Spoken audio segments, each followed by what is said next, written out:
দিয়েছে যে এখানে আমার মেয়ের মৃত্যুর সাথে চেয়ারম্যানের সাথে কোনো দ্বন্দ্ব, তার পরিবারের সাথে কোনো দ্বন্দ্ব বা তাদের কোনো এরকম হাত আছে এরকম কোনো ঘটনা নেই। সে কী কারণে এরকম হয়েছে এটা তার মনের কোনো কষ্ট লুকানো ছিল কিনা সেটা কারো কাছে প্রকাশ করে না, কিন্তু তার চেহারা দেখে কথা বলা চলাফেরা কোনো কিছুই বোঝা যায়নি। আর আমাদের সাথে আমার ওয়াইফের সাথে অত্যন্ত ভালো সম্পর্ক, তার সাথে কখনো একটা তর্ক বিতর্ক হওয়ার মতো মেয়ে সে না। আমার ওই যে আমি বললাম যে আমার মাকে সে এত যত্ন করে, সে আসার পর আমার মাকে একটা কাজ সে করতে দেয় না, একদম ঘরে বসে রাখার মতো করে রাখে।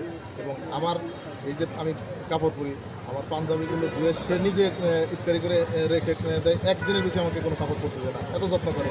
সেখানে তার সাথে আমার মনোমালিন্য হওয়া, তার উপরে রাগান্বিত হওয়া, কোনো কঠিনভাবে বলা এরকম কোনো সুযোগই নেই। এরকম এই মৃত্যুটার তাহলে কারণটা কি?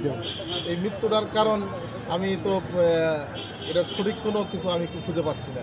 সে আসলো ভালোভাবে, ওদের বাসায় কথাবার্তা বলছে ভালোভাবে, এরকমই তথ্য পেয়েছি। ওরাও বললো যে হাসি খুশি ছিল, কিন্তু হঠাৎ করে রাত 7:30 বা 8টার দিকে তারা আমার ফোন দিয়েছে যে এরকম হয়ে গেছে।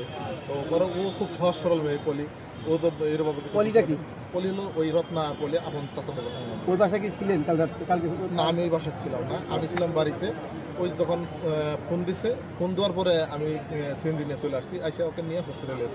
ডাক্তার কি বললেন? ডাক্তার ইমার্জেন্সি নেওয়ার পরে সে বললো যে যেহেতু সে ঘুমাই যেতেছে, টয়লে পড়তেছে, হয়তো সে ঘুমের ওষুধ খাইতে পারে। এরকম করে তাহলে কী করা, ডাক্তার সিদ্ধান্ত নেই তাহলে ওয়াশ করে তারপরে ওয়ার্ডে পাঠিয়ে দিয়ে তার ট্রিটমেন্ট করছে। এখন এই চিকিৎসার বিষয় তো আমি তো অভিজ্ঞ না, ডাক্তার যেটা ভালো মনে করছে সেটাই করছে।